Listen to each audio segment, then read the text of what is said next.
그 침묵도 좀 필요한 것 같습니다. 제가 지금 그 예배를 드리면서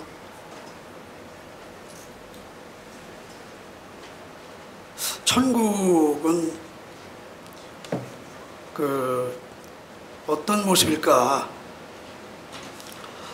제가 그 작은 조그마한 이제 개척교회, 작은 교회에 뭐 많이 성도들이 모여야 한 15명, 20명, 좀 더 모이면 한 30명, 40명. 제가 그 처음에 그 울산 그 중부교회죠. 지금은 그 중부교회인데 영남 예배당이라고 그랬죠. 옛날에 80년도에는 울산의 그 영남 그 예배당이라고 이렇게 그 교회 명칭을 쓰고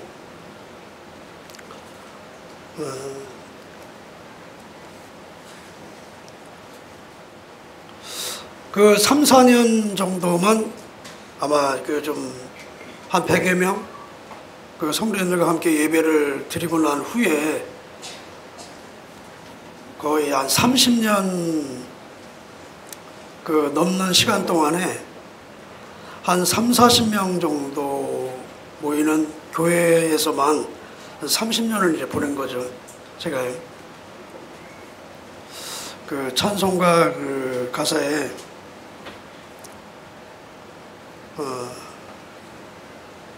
이렇게 떨리죠.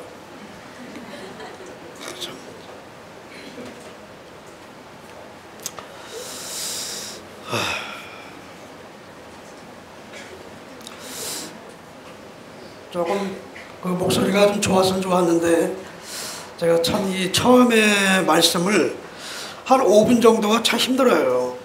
제가 그 목이 좀 그 뭐라 그럴까요? 그 말하기가 좀 힘든 그 약간의 장애가 저 있습니다. 처음에 사람들이 많은 곳에 이렇게 서 있으면 긴장을 하면 그 잘 말이 안 나와요. 제가 그런 그 약간의 장애가 있죠. 저에게 있는데 그래서 제가 하나님 앞에 늘 기도하기를 저 같은 사람을 하나님께 쓰시겠습니까?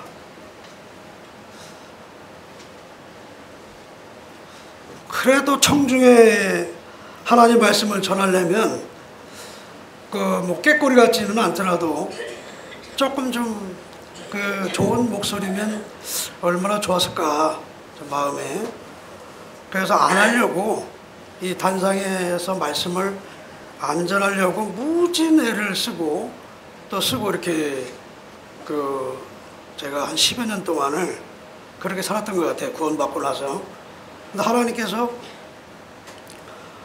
그 환경적으로 그 말씀을 전하지 않으면 안 되는 환경을 계속 주셨기 때문에 제가 계속 이제 말씀을 그 전하게 된 것이 한 30년을 이제 단상에서 30년을 하나님 말씀을 전하고 지금까지 살았습니다. 근데 여전히 지금도 이제 사람들 청중이 많은 곳에 쓰면 이게 딱 이 목이 이렇게 잠겨요. 이게 잠겨. 아무튼 그 제 마음 속에 제가 이 그 서대문 교회를 이렇게 제가 아마 제가 좀 죄송하고 좀 부끄럽지만은 우리 성윤재님 그 방금 이렇게 저에게 좀 오셔서 제 손을 잡는데 제가 죄송하고 또 부끄럽기도 하고 그 찾아뵙지도 못하고 그렇게 그냥 예배 시간에 계속 형님을 생각했어요. 주님을 생각해야 되는데 형님에 대한 생각을 계속 형님 생각이 나는 거예요. 제 마음에 어제 제가 전화를 드렸어야 되는데 집을 찾아가서 뵀어야 되는데 예배당에 내가 먼저 와서 아니면 저 그 입구에서 좀 기다렸다가 형님 좀 뵙고 들어왔을 걸 아주 복잡한 그런 생각이 이게 스쳤어요, 예배 시간에. 아마 그래서 아마 더 이렇게 제가 마음이 좀 이게 좀 답답했던 것 같아요, 제 마음이. 아무튼 제 마음속에 우리 형제님들, 자매님들 한 분 한 분이 얼마나 존귀한지, 이 작은 이 교회에서는요, 형제 한 사람, 자매 한 사람이 얼마나 존귀한지 모릅니다. 제가 어제 우리 형제님들 몇 분하고 좀 이렇게 간증 겸 교제하면서 그런 말씀을 좀 드렸습니다. 예배당에 홍수가 나가지고 이렇게 벽에 이 창이 이렇게 나 있어야 되는데 옛날 건물이다 보니까 이 창이 없어요, 예배당에. 그러면 이제 비가 서쪽에서 이렇게 비가 이제 몰아치면 많은 비가 그냥 예배당 쪽으로 이제 쏠리면서 이제 물이 침수가 이제 될 때가 있습니다, 예배당에. 오래된 건물이라서. 판넬을 한 70장, 이게 전기 판넬 70장을 깔아놨는데, 제가 이제 출장 중에 있었기 때문에, 직장 중에 저 일을 하고 있기 때문에, 예배당에 없어요. 성도들이 없는 거예요. 그 시간에 누가 가서 좀 이렇게 좀 가서 한번 점검만 해도 괜찮을 텐데, 갑자기 태풍이 왔기 때문에 대책이 없어요. 주인, 위층에 3층에 주인이 사는데, 그냥 목사님 큰일 났다고, 예배당에 지금 물이 침수가 되는데 문이 잠겼다는 거예요. 그럼 어떻게 합니까? 할 수 없이. 이제 1시간 후에 도착을 하니까 예배당에 물이 침수가 다 돼가지고 전기 판넬이 다 그냥 망가질 정도로 다 예배당이 어려워졌어요. 그때 너무너무 저 하나님 앞에 제 심령에 예배당 가까이 살고 있는 성도분이 한 분만 좀 계셨으면 얼마나 좋았을까. 제가 상황이, 저희 집이, 가정이 좀 어떤 불가피한 상황에서 좀 떨어져 있었기 때문에,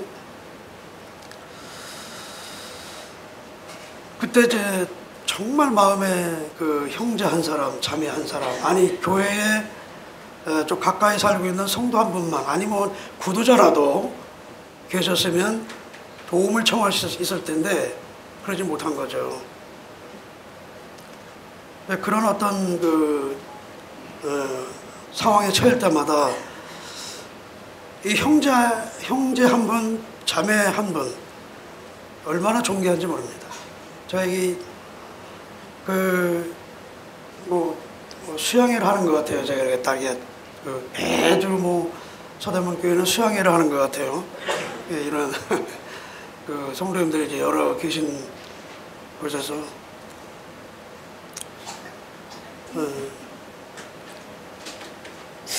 참 마음이 여러 가지 제 마음에 급자가 됩니다. 많은 생각을 하게 되고, 예배 시간에 주님을 생각해야 되는데 다른 생각이 이렇게 막 머리를 그냥 지나가서 좀 어지러워진 그런 순간을 좀 보냈습니다. 주 앞에 좀 부끄럽고 죄송한 마음이 있습니다. 그래서 어제 어영재님 가정에서 제가 안방을 차지하고 좀 사랑을 많이 주셔서 편안하게 쉬고 이렇게 참석을 이렇게 하게 됐습니다. 그리고 성도님들이 또 이렇게 초청하셔서, 제가 작은 형제인데 제가 가해 와서 무슨 말씀을 드리겠어요. 그래서 저희 주님이 작은 형제에게, 저희 가정과 이 무한교회에 하나님께서 행하신 일이 있지 않겠습니까?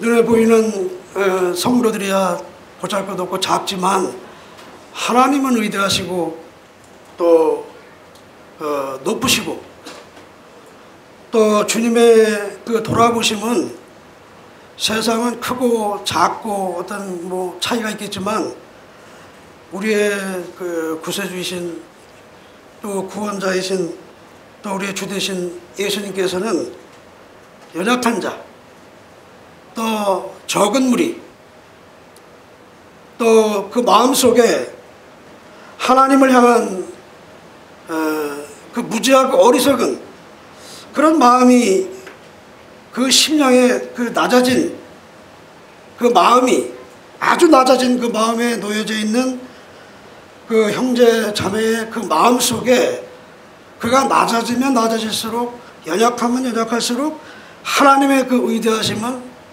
그 형제나 자매를 통해서 더 크신 거죠.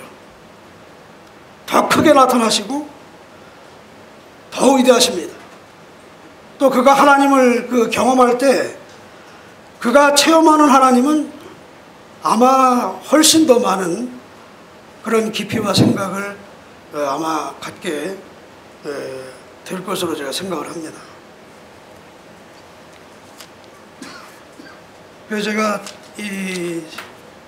저희 가정에 하나님께서 행하신 일을 좀 이번 시간에는 저희 가정에게, 저희 가정, 교회가 아니라 저희 가정, 개인 가정에 하나님께서 함께 하셨던 그 간증을 좀 하고 싶습니다. 저 마음에. 우리 먼저 시편 127편을 보겠습니다. 시편 127편.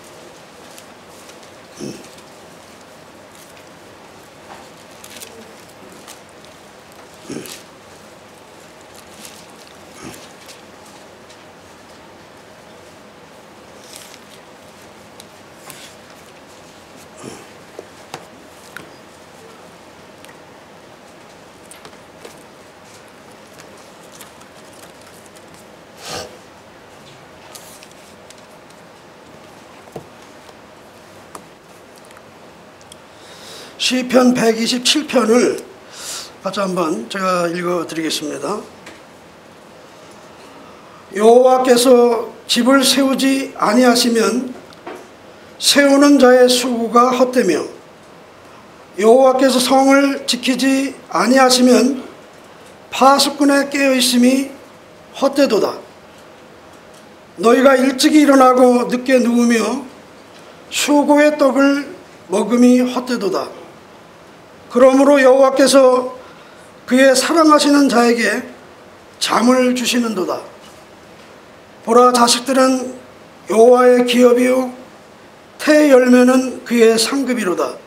젊은 자의 자식은 장사의 수중의 화살 같으니 이것이 그의 화살통에 가득한 자는 복되도다. 그들이 성문에서 그들의 원수와 담판할 때에 수치를 당하지 아니하리로다.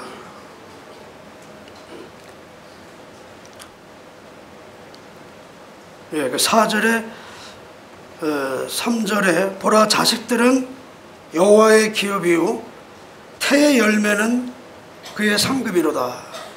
물론 육신의 자식도 관계가 되겠지만 영적인 자식을 또 생각할 수 있겠죠. 그래서 저는 이제 이 시간에 저희 가정에 그 자식들을 통해서 좀 하나님이 저에게 그 은혜를 베푸신 그 부분을 좀 간증을 좀 하고 싶습니다. 제가 이 숫자 중에서 87, 94, 96, 이게 뭐 수학에서 경우의 수라고 그렇게 하는데 경우의 수는 아닙니다만, 저는 이제 제 자신에게는 그 87, 94, 96 이 세 숫자를 아주 하나님께서 저에게 그 축복하신 그 축복의 수로 늘 생각하고 감사를 드리고 있는 수입니다. 왜 그러냐면 저희 큰아이들이 1987년생이고 그 다음에 이제 셋째가 1994년생이고 그 다음에 이제 또 그 아래 또 막내가 96년생입니다. 1996년생. 1987년, 1994년, 1996년 이렇게 그 생일이 이제 연도가 그렇죠. 제가 그 울산에서 이제 그 자매를 만났습니다. 제가 제가 5년도에 결혼을 했는데요. 1985년도에 같이 주님을 섬겼던 이제 모임에 울산교회에서 주님 섬겼던 자매를 만나서 결혼했습니다. 85년도에 결혼을 하고 2년간 이제 자식을 하나님이 주시지 않았어요. 그게 뭐 저는 걱정이 없었는데 결혼하고 한 2, 3년 가까이 되니까 이제 걱정들을 하잖아요. 근데 이제 87년도가 됐는데 그때 이제 우리 송영재님이 저희 집에 이제 방문을 하셨는데 그때 그 성도 집회를 이제 그때 순천에서 그 했을 때입니다. 87년도에 이제 그 주님이 그 자녀를 주셨습니다.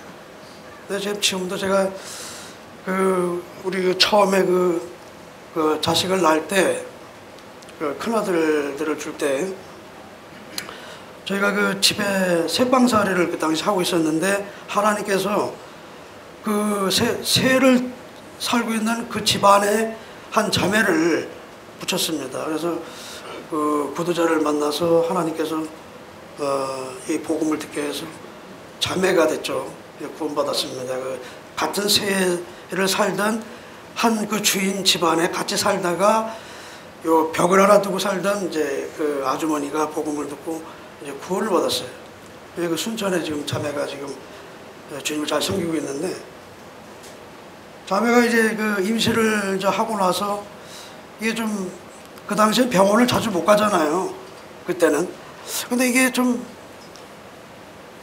정상적으로 배가 좀 이렇게 부르면 어떻습니까? 좀 이게 좀 제가 볼 때 좀 이상해요. 좀 이렇게 좀 배가 나오는 그 속도가 좀 빠른 것 같아. 제가 볼 때. 그래서 한 4개월, 한 5개월 됐는데 한 뭐 6, 7개월 된 것처럼 좀 그래요. 자매가. 그래서 내가 한번 병원에 한번 가봐야 되지 않냐. 아무리 그 어려운 시절이라도 병원에 한번 가봐야 되지 않냐고. 병원에. 그래서 이제 그 자매하고 이제 둘이 산부인과를 이제 그 아래 병원인데 갔습니다. 갔는데 이제 병원에 나오면서 이렇게 저를 이제 바깥에서 기다리는데 이제 이렇게 하는 거예요. 그래서 저는 이제 멀리서 빅토리 좋다, 건강하다, 태아도 건강하고 또 자매도 건강하다. 그래서 그 자매가 우리 자매는 얼굴이 약간 어두워요. 근데 이렇게 오니까 나는 좋아서 아무 저것도 없이 돌아서서 집으로 들어갔습니다. 근데 우리 자매는 그걸 지금도 뭐 사랑이 있네 없네 그래. 이제 아니 이렇게 했으면은 궁금해서라도 더 쫓아와야 되는데 왜 집으로 들어가네. 저는 이제 안심이 돼서 둘이 갔으니까 안심이 되니까 집으로 들어간 거예요. 근데 이걸 저는 이제 뜻을 다르게 생각한 거죠. 그랬더니 막 울면서 이제 서운하다고 이제 하면서 들어왔는데 왜 그러냐고. 나는 좋아서 이 빅토리 이거 뭐 건강하다 이렇게 뭐 V자로. 근데 그게 아닌 거예요. 쌍둥이였습니다. 쌍둥이.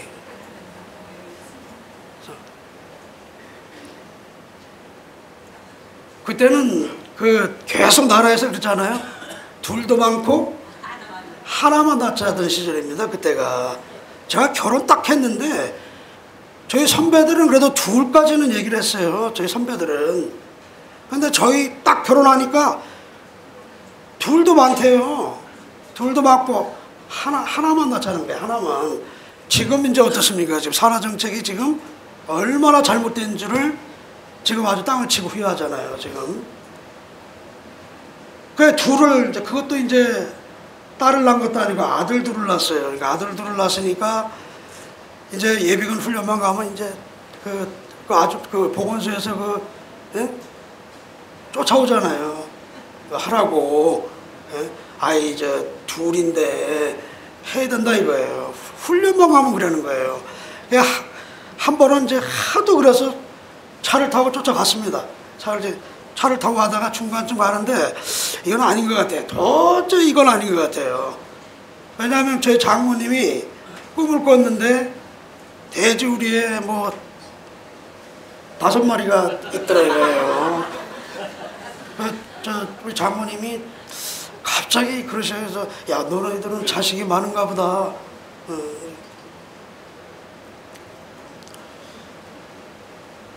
지금 이 시대가 지금 결혼 잘 못하는 시대고 청년들이 얼마나 지금 힘듭니까? 저희 그 큰아들도 지금 그러고 있지만은 직장이 없어서 결혼하는 것도 자식 낳는 것도 얼마나 어려운 시절입니까? 근데 이것은 하나님께서 우리에게 주시는 그 분기신데 자녀를 출산하는 것은 하나님의 뜻이거든요. 그래서 제가 이건 아니다 싶어서 내렸습니다. 내려서 오면서 하나님께서 주시면 또 놔야지 이래서 안 된다는 생각을 했어요. 개인적으로. 그런데 6년 동안 자식을 주시지 않았습니다. 6년 동안. 아니 주시려면 좀 빨리빨리 주시지 6년간은 안 주시는 거예요. 그래서 난 자식이 없나 보다. 이제 이 둘로서 하나님이 주셨나 보다 하고 포기했습니다. 그러다가 그 후로 이제 한 6년쯤 돼서 6, 7년쯤 돼서 94년도에 제가 딸을 낳았어요. 그 딸은 뭐 제가 우리 집안에 딸이 없었기 때문에 너무 귀했죠. 딸이 얼마나 그 귀여운 딸이에요. 사랑도 많이 주고 그 이름을 제가 지혜라고 줬는데 그래서 그 유명한 뭐 누구도 있다 그러잖아요. 한지혜 이렇게 해가지고 이름을 줘줬습니다. 근데 이제 그 딸을 이제 낳고 나서 이제 자식은 여기서 이제 끝인가 보다. 또 나이가 이제 먹으니까 이제 감사드리고 있는데 2년 후에 또 이제 주님이 주셨습니다. 그때도 또 이상한 거예요. 이제 또 좀 처음에 그 자식과 똑같은 상황이 또 된 겁니다. 이상하게 한 4개월 됐는데 또 좀 이상해요. 제가 보니까 느낌이 우리 자매도 좀 느낌이 좀 있잖아요. 이제 그래 또 나주에서 또 제가 또 아파트 살고 있는데 저 아파트 아래층에 살고 있던 그 아주머니가 이제 막 결혼해가지고 이제 새댁이었는데 복음을 들어서 구원받았어요. 이제 저는 5층에 살고 4층에 사는데 지금 이제 그 자매는 지금 무안에 좀 같이 있습니다. 근데 그 자매하고 또 나중에 같이 있을 때 병원을 또 같이 간 거예요. 이제 이게 또 옆에 같이 이웃이니까 병원에 갔는데 그때는 이제 차를 가지고 이제 그때 뭐 자가용 시대니까 차를 가지고 병원에 가서 이제 산부인과라서 제가 이제 들어가긴 뭐해서 바깥에 있고 또 이제 두 자매하고 이제 저희 자매가 이제 병원에서 진찰을 받고 나오는데 그 자매가 또 이러는 거예요. 저 이제 알잖아요. 제가 10년 전에 이렇게 했을 때 얼마나 제가 우리 자매한테 그 밉상이 돼가지고 근데 차 안에서 백미러로 이렇게 차에 타서 백미러로 이렇게 이제 쳐다보고 있었거든요. 그래서 좀 수상했어요, 제 마음에. 근데 이러는 거예요. 이러고 나와. 진짜 정말 순간적으로 차 안에서 저 혼자 있으니까 순간적으로 그 차 천장 위를 쳐다보면서 아니 왜 이러시냐고. 저희 전 미안하지만 우리 막내가 자식이 없어요. 지금도 없어요. 그 50이 넘은 그 막내 동생이 자식이 없는데 아니 막내나 주시지. 정말 순간적으로 저 혼자 있으니까 순간적으로 그냥 화가 치민 거예요. 제가 차를 찾아보면서 아니 왜 이러시냐고. 무엇 때문에 이러십니까? 이제 속으로 겉으로 아니고 속으로 하면 또 이제 이게 망령되이 속으로만 그랬어요. 속으로 하나님 앞에 근데 순간적으로 하나님 앞에 이제 참 부끄럽더라고요. 그래서 이래서 안 되겠다. 그래서 창문을 열고 얼굴에 이제 방긋방긋 이제 웃는 얼굴로 우리 자매가 제가 이제 얼마나 이제 노산이잖아요. 이제 나이가 먹었는데 얼마나 힘들겠어요. 또 경험을 했지 않습니까? 경험한 사람은 두려운 거예요. 저도 경험했기 때문에. 그러니까 너무너무 이제 얼굴이 이게 뭐 에? 힘들죠. 제가 그래서 도저히 안 되겠다 싶어서 얼굴에 만면의 웃음을 띠고 제가 나가서 이제 우리 자매를 영접을 했죠. 환영하고 아이고 잘했다. 근데 그게 96년도입니다. 그래서 제가 예배당에 제가 이제 7명이잖아요. 그러니까 저 자가용을 못 타요. 이게 이제 5인승. 근데 이제 어린 시절에는 탔습니다. 그러니까 막 이렇게 해가지고. 그래서 이제 아파트에서 이제 예배당을 이제 갔다 와서 이제 예배당에 이제 내릴 때 반가워가지고 쌍둥이 둘이 탁 튀어나오니까 이제 아이고 아들 둘 참 오지다 그래요. 이제 그러다가 또 딸내미 하나 턱 나오니까 쳐다보고 그러다가 또 쌍둥이 둘이 또 탁 나오니까 그때는 진짜 그 시절에는 90년대만 해도 그랬어요. 우리나라가 자식 많이 나면 이게 애국자가 아니에요. 그때만 해도 막 그냥 벌레 씹은 얼굴처럼 젊은 사람이 속도 없이 이렇게 무슨 대책도 세우지 않고 애를 낳느냐고 이제 그랬던 거죠. 제가 얼굴 표정만 봐도 알아요. 그 아주머니 얼굴 표정 봐도 무슨 생각으로 저렇게 쳐다보는지 알죠, 제가. 민망해요. 민망하고 또 부끄럽고, 뭐 당연히 뭐 결혼해서 자식 난 게 뭔 죄라고 뭐 이제 그랬던 시절이에요. 90년대가. 근데 그게 저에게 87년, 94년, 96년 그 터울이 6년과 9년, 10년 차이에요. 그 터울이. 근데 이게 저희 큰아이가 이제 곧 초등학교 졸업하고 이제 중학생이 되니까 우리나라가 그 시간에 10년 만에 우리나라 경제 성장이 쭉쭉 된 거예요.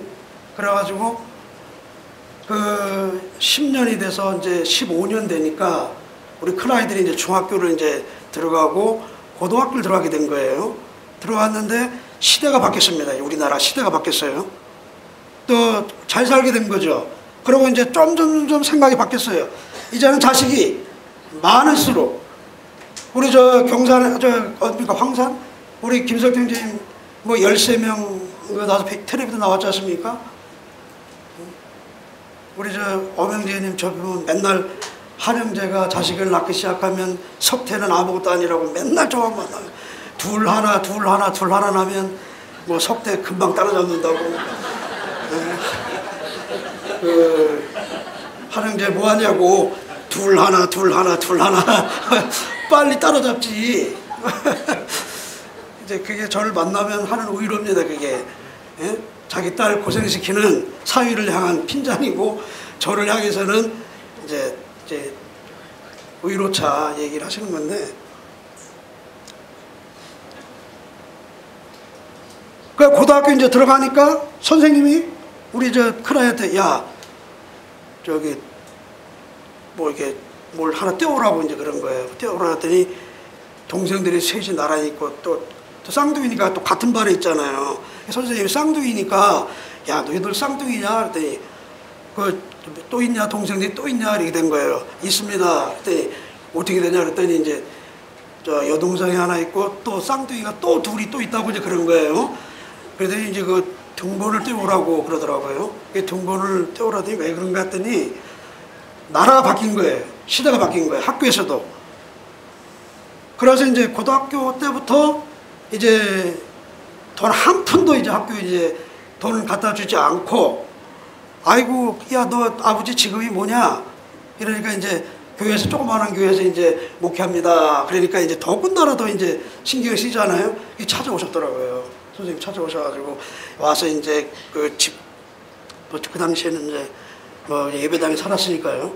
간 맞고 살았는데 와서 보고는 이제 작은 그 교회에 이렇게 이제 있는 걸 이제 보고 하신 거예요. 선생님이 보고 하시니까 학교에서 아이들을 그릴 필요가 없는데 제가 왜 그러냐면 하나님께서 그래 복 주시고 사는데 전혀 저는 그런 뭐 직장도 제가 갖고 있는 사람인데 무슨 그걸 걱정을 해요. 근데 선생님이 와가지고 안 된다는 거예요. 아예 선생님 괜찮습니다. 괜찮아요. 제가 아이들 책임질 수 있습니다. 그래도 안 된다는 거예요. 그래가지고 아이들을 뭐 이렇게 해서 학교에서 뭐 모금을 하고 뭐 또 뭐 학교 재단에서 또 어떻고 그래가지고 그 우리 쌍둥이 둘을 고등학교 그냥 다녔어요. 그래도 대학 갔더니 우리나라가 점점 더 잘 살게 되는 거예요. 그러니까 이게 세월이 갈수록 이제 2000년이 들어가서 2000년 이후로는 점점 우리나라가 이제 좀 더 잘 살게 되고 산하 정책이 잘못돼가지고 이제 이거 잘못됐구나. 아이들을 이게 더 낳아야 되는데 지금은 심각하죠. 좀 시골은 전멸입니다. 없습니다. 지금은 젊은 사람들 보기가 쉽지 않아요. 여기 지금 뭐 형제님들 자매님들 얼마나 이렇게 젊은 분이 많아요. 홍대 오니까 어제 제가 홍대를 여기 홍대인지도 몰랐어요 처음에. 근데 홍대 입구에 딱 내렸는데 아이고 정말 젊은 사람들 너무 많더라고요. 그 기간이 87년부터 96년에 그 10년이라는 사이가 우리나라의 경제 속도와 제 아이들이 공부하는 과정이 똑같이 일치리득한 겁니다. 지금 이제 그 막내들이 지금 대학 4학년 이제 졸업반이 됐거든요. 올해 막내들이. 그 애들이 학교를 졸업하기까지 정말 이거는 뭐 제가 솔직히 말씀을 드리는 겁니다. 돈 한 푼도 안 들이고 5 아이들을 참 주님이 그 도우셔서 정말 돈 한 푼도 들이지 않고 그냥 졸업을 시키는 겁니다. 제가 아이들하고 그 살면서 제가 그 우리 아이들에게 그런 얘기를 했습니다. 제가 오늘 이 시편 127편에 이 젊은 자의 자식은 장사의 수중에 화살 같다고 이렇게 말씀하셨는데 그것 말씀도 좋지만 그 앞에 1절에 여호와께서 집을 세우지 아니하시면 세우는 자의 수고가 헛되다. 한 번도 제가 이 자식을 키우면서 그런 생각조차도 하지 않았습니다. 아이들을 뭐 키울 때 뭐 하나님이 주셨는데 마땅히 키우고 양육하고 하는 것이 마땅한 거지 그런 생각을 하고 자식을 낳고 키웁니까? 근데 요즘 젊은 사람들은 계획해서 얼마나 많은 계획 속에서 자식을 낳아요. 하나를 낳냐, 둘을 낳냐, 셋을 낳냐. 요즘엔 또 생각들이 좀 많이 바뀌었더라고요. 근데 그 많은 계획과 생각을 가진들 그런다고 해서 잘 키우는 것도 아니고 그런다고 또 못 키우는 것도 아니고 이것은 자식의 키우는 것은 하나님이 하시는 일이지 제가 하는 게 아니에요. 제가 우리 그 5 아이들을 키우면서 아직도 믿음이 연약하고 아직도 하나님 앞에 참 어리석고 아직도 연약한 것이 많죠. 뭐 잘하는 것도 있지만 못하는 것이 훨씬 더 많고 또 부모 마음을 좋게 하는 것보다는 부모 마음을 상하게 하잖아요. 근데 제가 이 5 아이들을 키우면서 한 가지 제가 깨달은 게 뭐냐면 그 자식들이 잘못을 하든지 잘못을 안 하든지 그 자식들이 착한 일을 하든지 말든지 또 어미 말을 잘 청중에 듣든지 안 듣든지 또 아비의 말을 잘 듣고 안 듣고 아무 관계가 없습니다. 저희 어머니가 사형제를 놔놓고 야 나는 너 사형제 놔놓고 한 번도 너희들이 큰 소리 한 번 내지 않고 키웠다. 항상 우리 어머니 하신 말씀이에요. 저 같은 말이라도 야 이 흥할 놈아 망할 놈이라서는 안 하고요. 야 이 흥할 녀석 야 이 흥할 놈아 이렇게는 해도 이 망할 놈이라서는 안 하셨어요. 그리고 제가 다음 시간에 이제 교회에 대한 간증을 하겠습니다만 저희 어머님이 그러셨고 저희 그 외할머니가 또 그러셨고 집안 내력입니다. 그래서 그 신앙이 그 디모데 후서에 그 디모데에게 사도 바울 형제님이 유언처럼 쓰신 그 디모데후서 아닙니까? 거기에 디모데를 향해서 네 속에 있는 거짓이 없는 믿음이 어디에서부터 시작이 됐냐? 조상적부터 섬기는 하나님, 거짓이 없는 믿음이 너 애조무, 그 다음에 너 어미로부터 너에게까지 오지 않았냐. 참 그런 디모데가 낙심해서 젊은 형제가 쳐져가지고 이게 다 죽어가고 순교하고 교회가 절단날 정도로 또 전날에 주님을 잘 섬겼던 대만은 세상을 사랑해서 떠나버리는 누가만 바울과 함께 있던 그런 시절 아니에요. 그때 이 디모데가 청년 젊은 사람이 얼마나 무섭겠어요. 두렵고 죽어 목숨을 걸고 하나님 섬기는 건데 얼마나 두렵겠습니까? 그 젊은 형제에게 유언처럼 그를 이렇게 세우는 그 말씀 아닙니까? 그 말씀 속에서 네 속에 있는 거짓이 없는 믿음이 너에게서부터 시작이 된 게 아니다. 이것은 하나님께서 너에게 주신 거기 때문에 네 속에서 저절로 일어난 게 아니라 하나님이 선물로 너희 가문에 너에게, 너희 애조모에게, 너 어미에게, 너에게까지 온 것은 이것은 하나님이 주신 은사다. 선물이라는 겁니다. 이 착한 마음, 선한 양심, 이 깨끗한 마음, 청결한 마음, 이게 세상에서도 사람이 본래부터 본성이 착하다 하는 소리를 듣는 사람이 있어요. 세상에서도. 주님 안에서도 우리가 똑같이 거듭나고 똑같이 하나님을 섬기고 똑같은 생명 속에 우리가 하나님을 섬겨가더라도 이 하나님께서 그 믿음의 분량 안에서 주신 그 성품이 있어요. 그거는 변개되지도 않고 고쳐지지도 않아요. 그래서 네 성품대로 하나님을 섬겨라.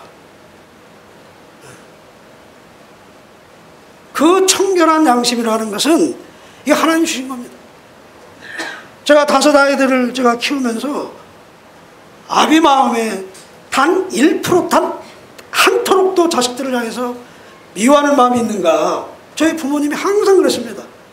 야, 자식을 낳아놓고 부모가 미워하는 사람 있냐? 없다. 정상적인 부모라면 자식을 낳아놓고 미워하는 사람이 있겠냐 이거예요. 근데 제가 자식 5을 키우면서 어제도 이제 그제도 집안에 이제 6명이 한 놈만 이제 울산에 가 있고 6사람이 사니까 이제 방 문제로 좀 옥신각신이 된 거예요. 나도 좀 방을 좀 나 혼자 잘 수 있는 방 하나 달라 이거예요. 우리 큰딸이 이제 그 직장을 이제 가져서 이제 아침에 일찍 나가니까 또 동생들하고 같이 이제 셋이서 같이 잠을 자니까 하나 오빠가 쓰고 우리 방 내놓으라 이거예요. 방 내놓으라. 그러니까 야 그러면 내가 저 서대문 교회 갔다 와서 한번 연구해보자. 이제 이러고 이제 다독거리고 왔어요. 지금도 여전히 뭐 하루가 소리 한 번 안 나고 하루를 보낼까. 이것이 저 아들들하고 또 딸들은 또 좀 달라요. 그래서 오냐 그냥 잔소리 하나 안 하고 제가 키웠어요. 딸 셋을. 근데 대가를 치르는 거죠. 육체로부터 썩어진 것을 거둔다 그랬습니다. 그 오냐 그 자식을 야단 한번 안 치고 오냐 키운 자식들은 나중에 그만한 대가를 치르더라고요. 근데 저 아들 둘을 어마게 키웠거든요.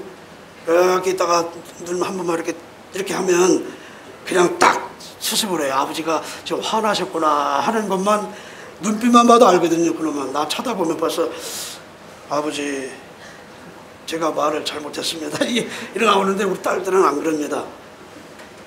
아버지 아빠도 이것은 잘못했다 이거예요. 이렇게 지적하는 딸들이죠. 근데 제가 맞아요. 딸들이 하는 말이 안 맞는 건 아니에요. 맞더라고요. 들어보면 그래 알았다 아버지 고치마. 오히려 역전됐어요. 지금은 이제 알았어 내가 고칠게. 엄마한테 조금 잘못하면 아빠 엄마한테 그러면 안 돼. 알았어 내가 고칠게. 내가 엄마한테 말을 실수했다. 뭐 이렇든 저렇든 자식들을 키우면서요 한 사람도 믿지 않습니다. 제가 그러면서 제가 생각하는 거예요. 이 무지하고 어리석은 정말 가치 없는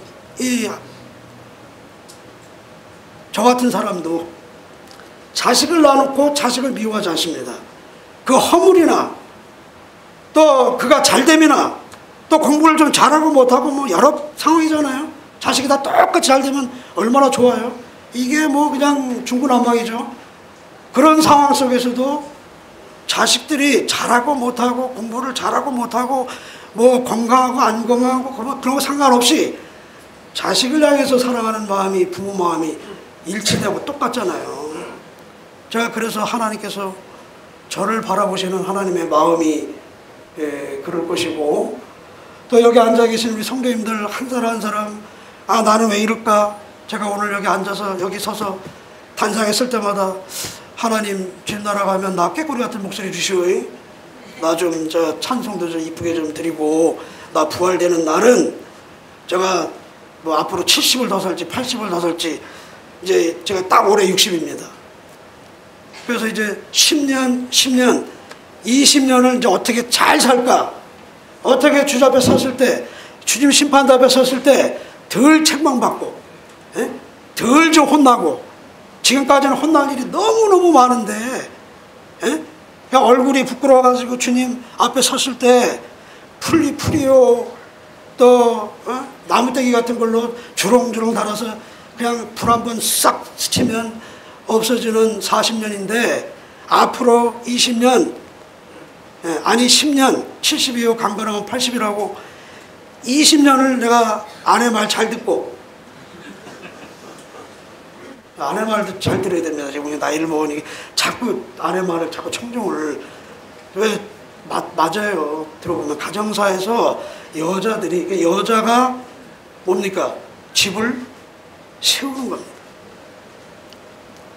하나님께서 집을 세우시는데 잠언서에 지혜로운 여인이 집을 세운다 그랬지 않습니까?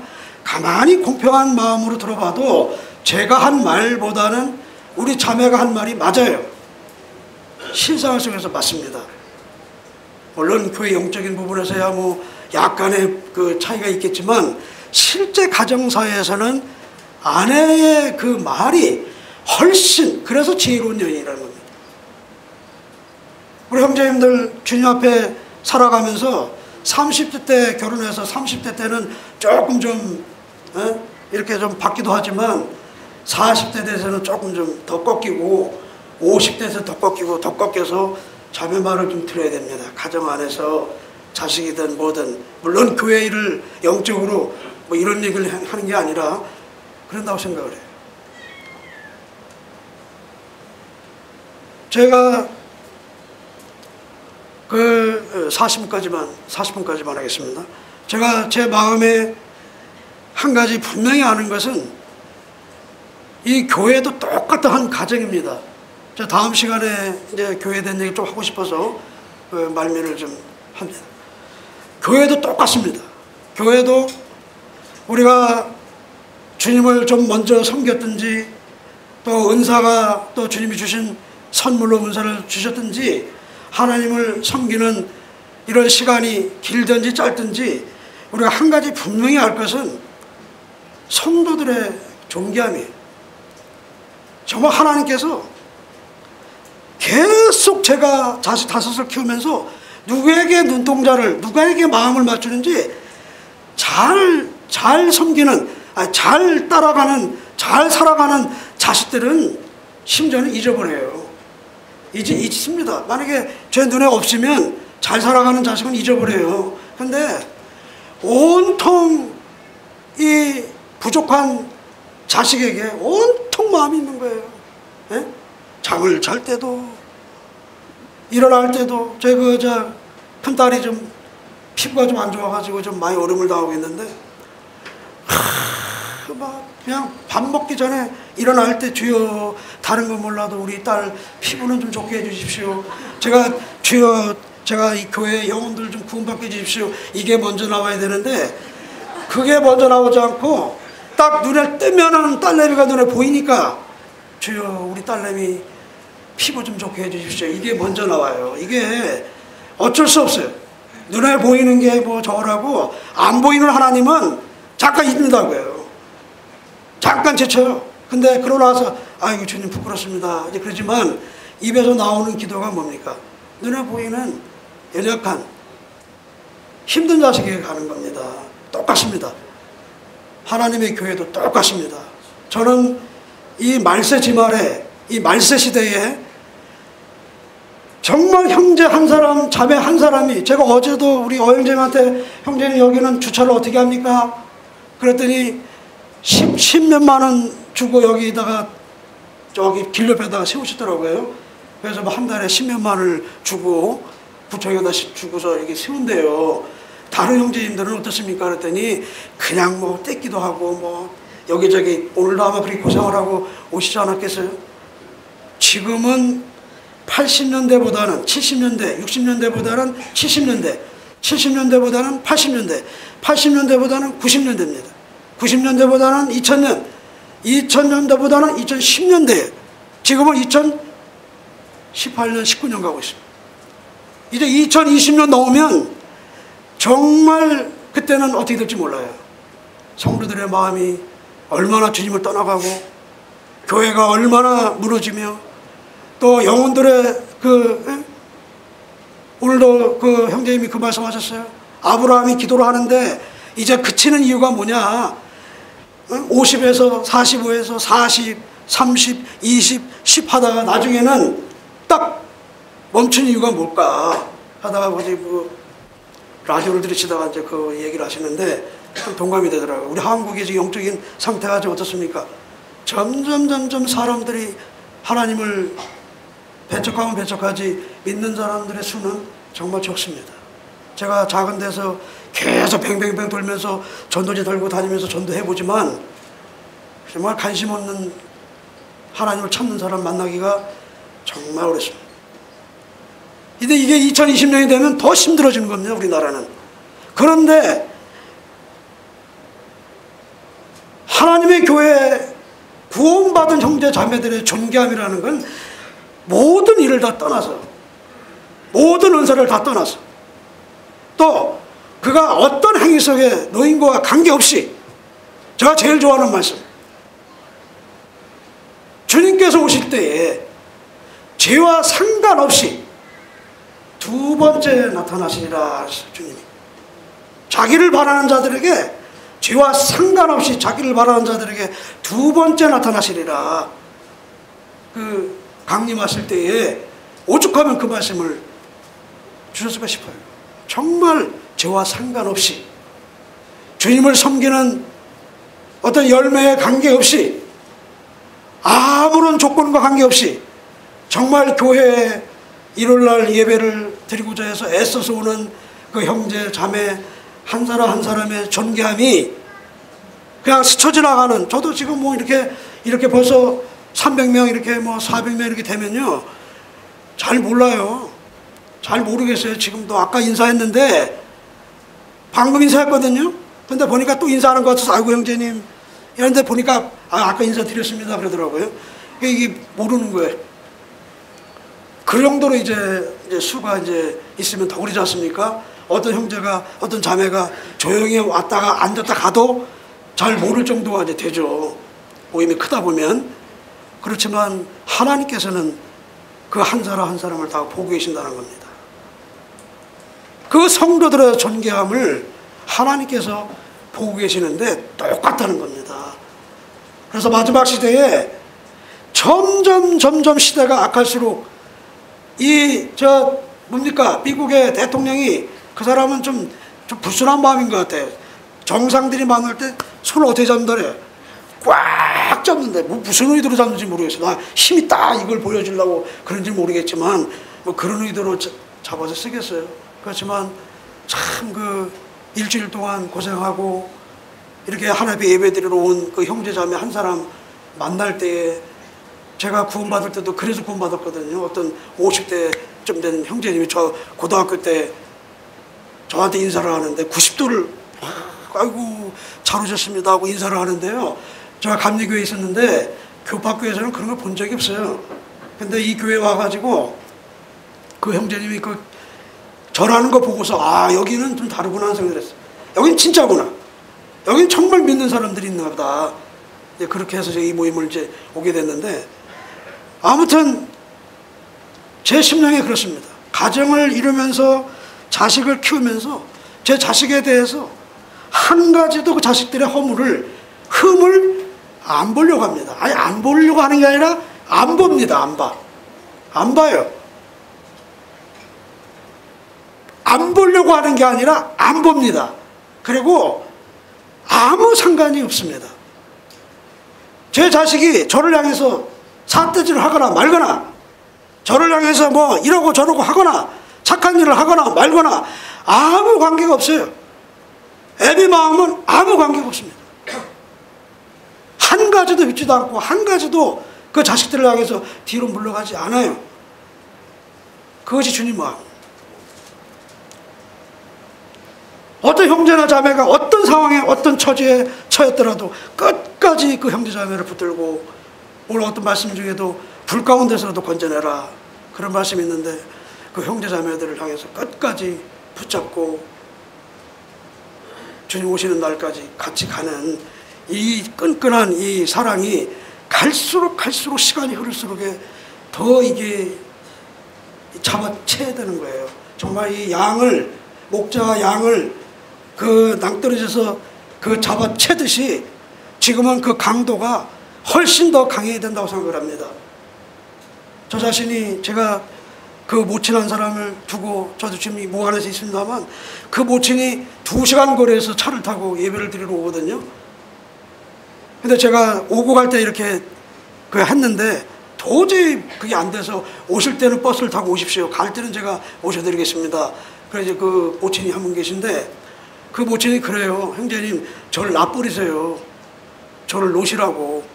자, 저 다 놓고 그냥 원하는 대로 그래서 가시라고. 왜냐하면 도청 쪽에 이제 도시가 형성돼가지고 거기 모임이 이제 옮겨가야 되는데, 모친이 이제 계시니까 제가 계속 안 갔거든요. 그게 10년이에요. 근데 모친이 나 띄워놓고 가라고. 근데 안 됩니다. 제가 저 옆에 가서 내가 야단을 받더라도 모친님이 살아 계시는 동안에는 이 무안을 떠나지 않습니다. 근데 그렇게 약속을 하고 매주마다 모셔드립니다. 또 아무튼 제가 심령에 좀 시간이 좀 됐습니다만, 제가 요한복음 이 시편 120편을 말씀을 보다가 제 가정의 그런 자식들을 통해서 조금 제 마음 가운데 생각난 것들을 기도했습니다. 감사합니다.